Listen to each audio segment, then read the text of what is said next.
પધારો પધારો મારા વ્લોગમાં એટલે કે મારા વિડીયોમાં. જય માતાજી અને જય શ્રી કૃષ્ણ. બધા જ મજાના હશો. એ મારી હૃદયથી આખા ગામની શુભકામના છે પપ્પા. અને હું સુરેખા પરમાર સ્વાગત કરું છું તમારા બધાનું મારા વ્લોગ એટલે કે મારા વિડીયોમાં. સાચું કહું તો મારે આજે બિલકુલ મન નહોતું વિડીયો બનાવવાનું. જસ્ટ નિમેશજીનો કોલ આવ્યો, હમણાં જ ઘરે ગયા અને એમનો કોલ આવ્યો કે તમારા એક ખાસ ફેન તમારો વિડીયો જોવાની રાહ જોશે. તો એમની આદત છે કે રાત્રે સૂતી વેળાએ મારો રોજનો મૂકેલો વિડીયો જોવો હોય. ઘણીવાર તે મારો વિડીયો જોતાં જોતાં સૂઈ જાય. પછી મને યાદ આવ્યું મારો લીધેલો એ નિયમ કે મારી આજની યાદનું શું, મારી આજની વાતનું શું, મારા એ વખાનું શું જે આજે મને પડ્યો એ કહેવાનું ભૂલી જાઉં તો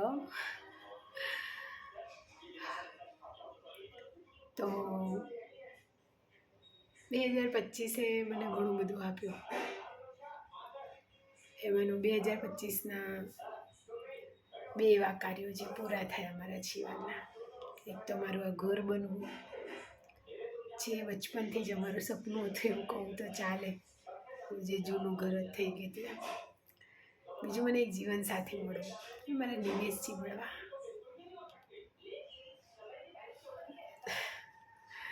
મેં રીલોમાં, વિડીયોમાં, સ્ટોરીઓમાં, મૂવીઓમાં જોયું હતું કે કોઈ વ્યક્તિને કેટલી હદ સુધી ચાહી શકે, કેટલી હદ સુધી એની કેર કરી શકે, કેટલી હદ સુધી એને મેળવવાના પ્રયત્ન કરી શકે.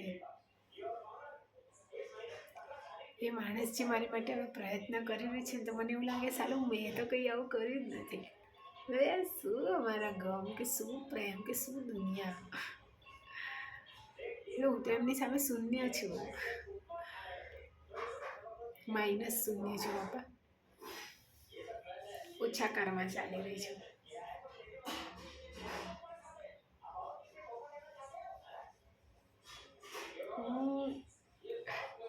આજે અમે 2 માણસ વાત કરતા હતા ને તો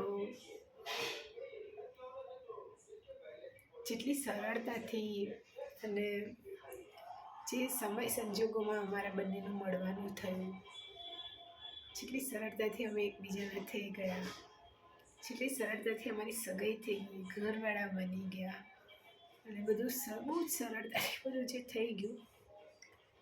તો મેં એમને એમ કીધું કે यार मैंने डाउट तो होता साले इतना अच्छा बंदा मेरे को ऐसे ही मिल नहीं सकता है. કંઈક એ પણ એવું જ મને કીધું સાલું મને બી આટલી સારી છોકરી આટલી આસાનીથી મળી કેમ નહીં ગઈ. સોરી, શરદી થઈ ગઈ છે થોડી, મતલબ એવી શરદી છે જે નાકમાંથી પાણી નીકળ્યા કરે છે. બટ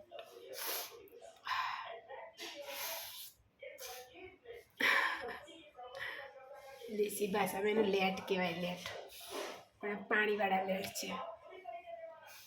તો અમે બંને એકબીજાને મતલબ શ્રેય આપતા હતા. તમે મારા જીવનમાં આવે એટલે હું તમારો આભાર માનું, કે તું મારા જીવનમાં આવે એટલે હું તારો આભાર માનું. એટલે અમે બંને એકબીજાને આભાર માનતા હતા.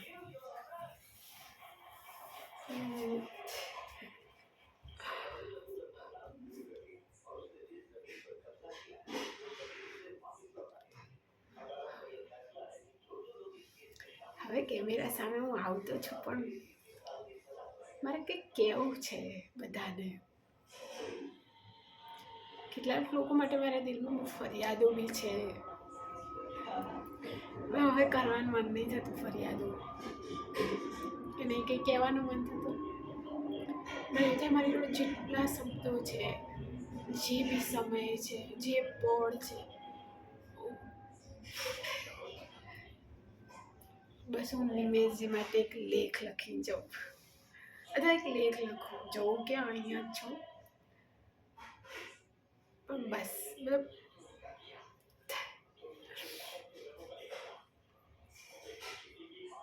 મને સાચું કહું છું, મેં આટલા પુણ્ય નહોતા કર્યા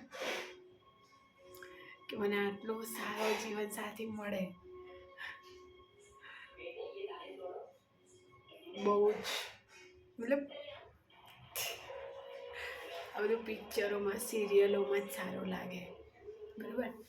પણ એક પરિસ્થિતિ એવી આવે અને ત્યારે પણ તમારો જીવનસાથી તમારો હાથ પકડીને ઊભો રહ્યો હોય ને તો બાપરે, તો બહુ મોટી વસ્તુ છે બાપા.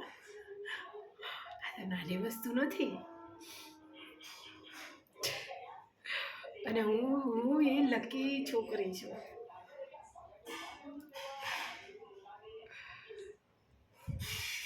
મેં એની જોડે લડું છું અને એ મારી માટે આખી દુનિયા જોડે લડે છે.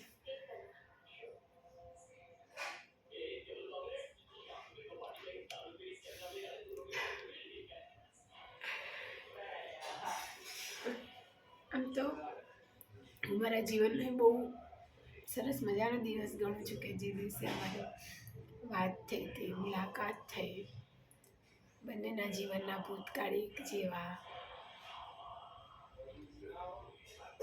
અને જે નવી શરૂઆત બંને એકબીજાનો હાથ પકડીને ભૂતકાળને ભૂલીને જે સ્વીકાર કરીને સરસ મજાની કરી. બહુ મજાની શરૂઆત અમારા બંનેના જીવનની. બહુ સપના જોયા છે અમે બંને સાથે.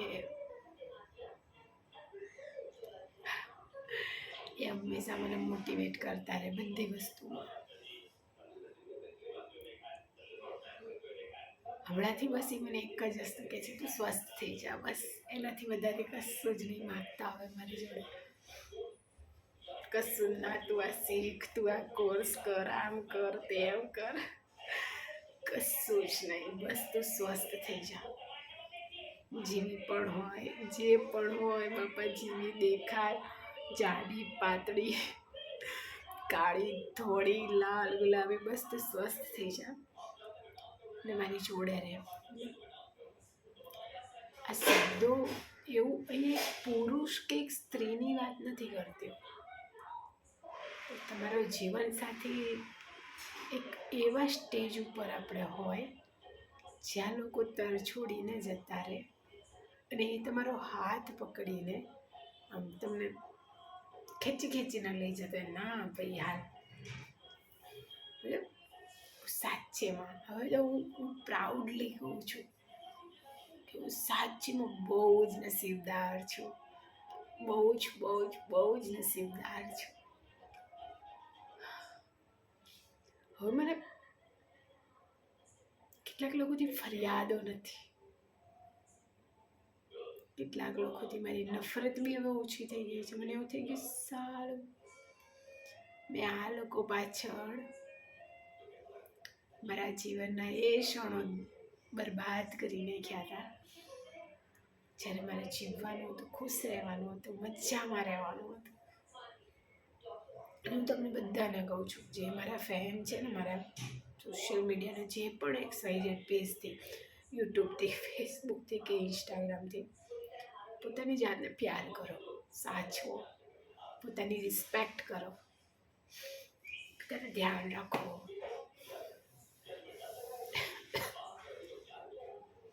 ખુશ રહો.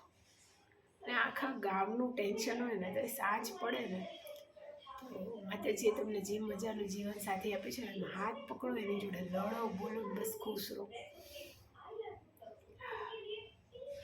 હમણાંથી મારા નિમેશજી જોડે ઝઘડો જ નહીં કરતા. કાલે વાત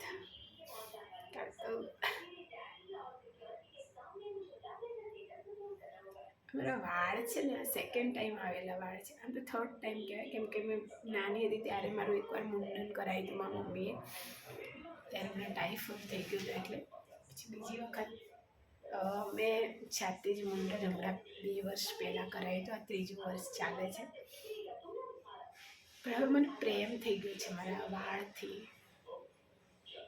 કેમ કે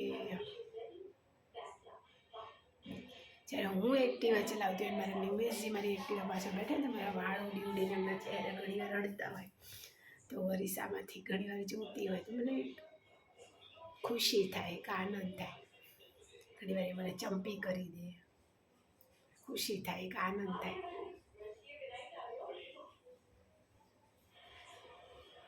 પણ હવે ધીમે ધીમે ધીમે જે આ સમય જે બદલાવ લાવ્યો છે ને, મતલબ મને એવું થાય, મને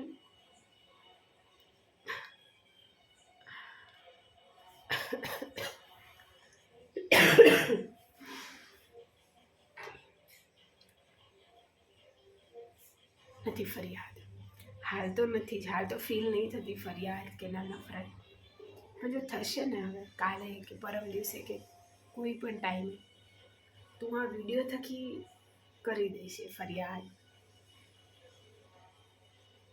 ખબર નહીં એ યાદ કદાચ મને થોડા ટાઈમ પછી મને કંઈક હિંમત આપી દે, એ કરેલી ફરિયાદ મને હિંમત આપી દે. હું વાંચું ખું મને એ નહીં ખબર અત્યારે હું શું બોલી રહ્યું. પણ કંઈ નહીં, થઈ જશે. મારી જોડે મારા નિમેશજી છે. હવે મને હું વટથી કહું છું, નિમેશજી છે મારી જોડે. અને હું આમ કહેતી હતી બધાને મારા ઘરમાં, મારા સિકોતરમાં એ મોકલ્યા છે મારા નિમેશજી, મારા સિકોતરમાં એ મોકલે.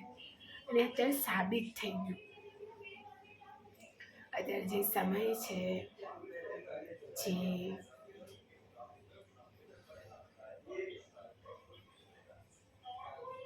તે સાબિત થઈ ગયું કે મારી શિકોતર માએ જ મારા નિમેશજીને મારા જીવનમાં મોકલ્યા હતા.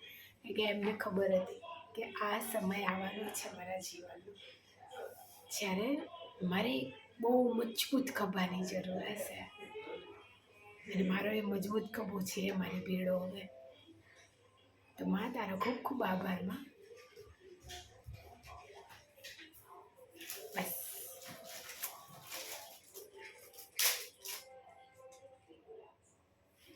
બાય, ગુડ નાઇટ ને જય માતાજી.